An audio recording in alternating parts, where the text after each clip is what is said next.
By the time you guys have already understood that for deep learning, LLM and all those stuffs, we only deal with internally in core of machine learning is survived or run by tensors. So understanding tensor, if it takes you 3 classes, 7 classes, 10 classes, just give it all, because if you understood tensor very well, the errors that can occur in lower level, then mostly all the upper level functions that you are going to include, let's say you are building some Siamese network model, or you are building some YOLO model, whatever errors you will face there, solving will be very much easier, because the core of all those models, which is tensor, you have understood very well, right? So this video is particularly for that, and I will ask you to bookmark it. So whenever you feel any trouble regarding tensors and all, mostly it will be shape and size and arrangement of tensors, so you can just go through and understand.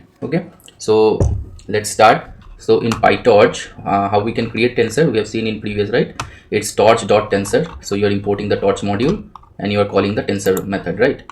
So if you see, if you call tensor method, you can pass list, array, or normal sequence of number or whatever, and it will create a list of, set of tensors. Okay, so here the tensor is x, stored in x. Okay, so you can see the x dot data type, that gives you torch dot integer, 64 bit integer, and the data type is torch integer. Okay, so it's a tensor. Okay, so if you print x here, I think it will throw me error first, because yep, I haven't imported the torch module. Let's just quickly import torch module first for this run type, and once it is done, you can see, so this 1 2 3 is nothing but a Python list, right? If you just take it from here and make it, let's say, list 1 equals to this, and you pass this list 1, still it will give you same result, right? So this concept is clear, that using torch.tensor we can create PyTorch tensors from any other data source. Okay, now again, let's say you are creating import numpy as np, and once that is done, you create one numpy array from Python list. So here, understand this vocabulary of numbers, right? This is the most important and crucial in any machine learning project. So how this vector is representing, so here what is happening inside the first, so yeah, the first bracket will indicate this greener one, this third bracket will indicate the overall vector or overall tensor that it contains, right? And then you see this element, the outer shell of third bracket, indicates the number of elements. So here how many elements are there? 1 and 2. There is 2 elements, and each element contains 3 objects. Okay, so the shape will be 2 comma 3. The first one is number of elements, the second one is within each element what is the shape. Okay, so in simpler form, now if you think from a matrix point of view, it has 2 rows and 3 columns. Okay, so that's how the arrangement of your data occurs inside tensors. Okay, now if we run, we can see from numpy this tensor got generated. Okay, now same thing from pandas data frame as well as you can create. So for that I have to import data. Let's say I'm importing some data. Okay, so once my data is there, let's see the data c.csv, how it is there.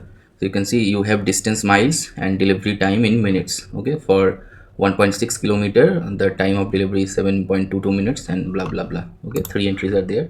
So I'm loading all of that in a df entity basically. So this df will contain the pandas data frame. I can print that.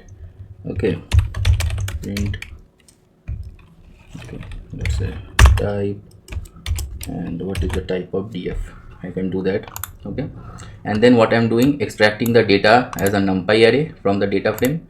So how I can do that? df.values. Okay, and I can also give you a hint by printing this one. And once that is done, let's convert the data frame's value to a PyTorch tensor. How can do it? We have just seen torch.tensor. Okay, and then passing the all values, this field, and then printing everything. So let's just print and let's see.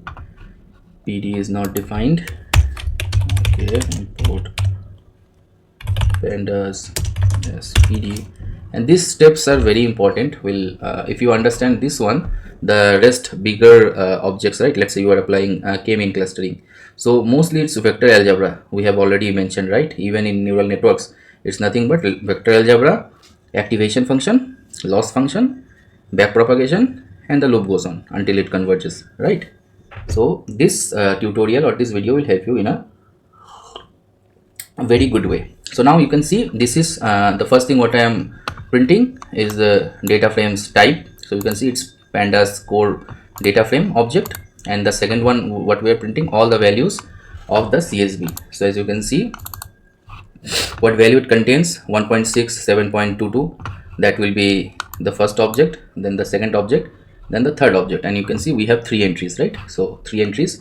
This shell implements number of elements, so here you can see 3 entries are there. Okay, so once that is done, then finally the tensor in tensor format, how it will look like. This is the first entry where you have one vector for distance, one vector for your delivery time minutes, and that's how your tensor will originate from a structured pandas data frame. Okay, now like numpy, you also have predefined values for tensor as well, as we have already mentioned, right? It's PyTorch is most like your Pythonish language or data framework for machine learning.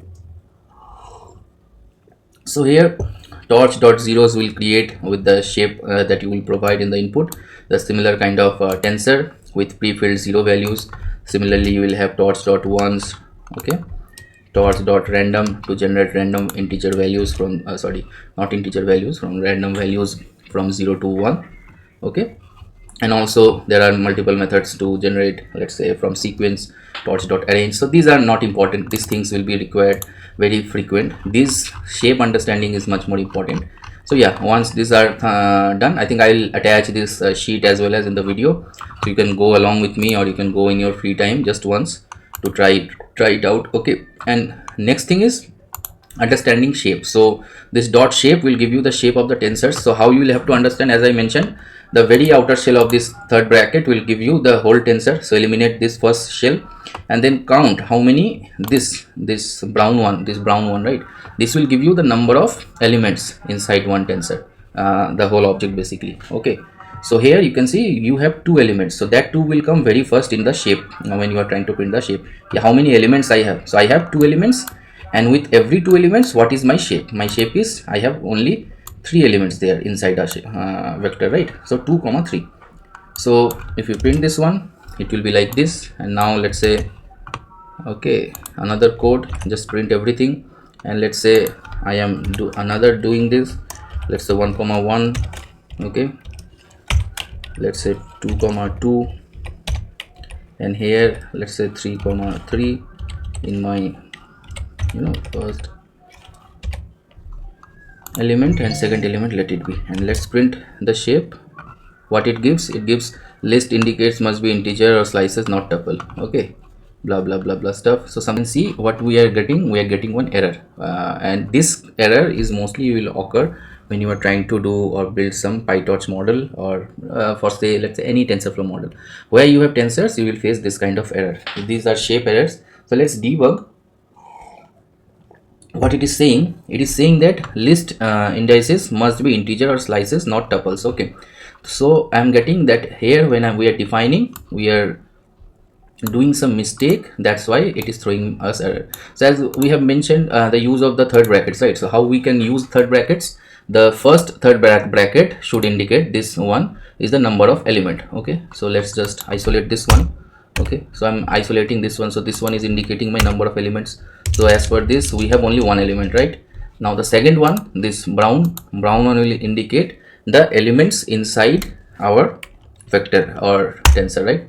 So eliminate this one as well. Okay, so here as you can see that we have only one element. Okay, so this is not required basically. So this thing we need to eliminate because we already have given the outer layer. Okay, now we can see we have the brown elements. Okay, so the brown elements indicating we have 2 elements inside our tensor, right? So we have 2 elements inside our tensor, 1 and 1 2. Okay, so let's just isolate this 2. Okay, now here inside this you can see these are the elements. So you have 1, you have 2, and you have 3. And what is the error here? This comma, you have missed this comma. Okay, and here also if you isolate this one, the brownish one, then you will see you have 1, 2 and 3. Then based on whatever fundamentals we have studied, right, what we can say, what will be the shape. Let's just type it, the shape first manually, and then we'll see. Shape will be how many tensors we have. From here we have only one tensor, so number of element here is 1. Then what is the total number of packaging? Two elements are there, right? So 2, and within every element what is the shape? So it's nothing but 1 row, 2 row, 3 row, and each row has 2 columns, right? So it's 3 comma 2. I think this will be the shape.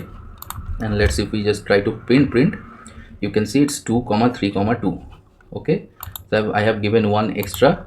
Okay, and one extra is coming because, okay, I have eliminated, I have deleted that one third bracket, right? If you bring that third bracket like it was previous, you will see it will be 1 comma 2 comma 3 comma 2, and that's how you can deal with the shape. And how you can, from this you can go to the previous step without altering. You just copy x. Okay, there is one more thing, I think, x dot squeeze, squeeze spelling if I'm typing it correctly. Okay, and let's store it into y. Okay, and let's just print out y, shape of y basically. Let's tab and, okay, y dot shape, and you can see from 1 comma 2 comma 3 comma 2 you are getting 2 comma 3 comma 2. Okay, and there is another method called let's say y dot unsqueeze. Okay, and let's do it on a from this index, and then let's try to see the shape, and you can see again you get the original one, 1 comma 2 comma 3 comma 2. So that indexing, getting the data from the tensor and understanding this basically vector configuration is the purpose of this video. And if you have understood this one, I think very rare errors you will see in your machine learning models, and you will have a very good understanding of why your tensor is failing, why your data is not mismatching. All those errors you can definitely deal with much more confidence. So that's it for this video, guys.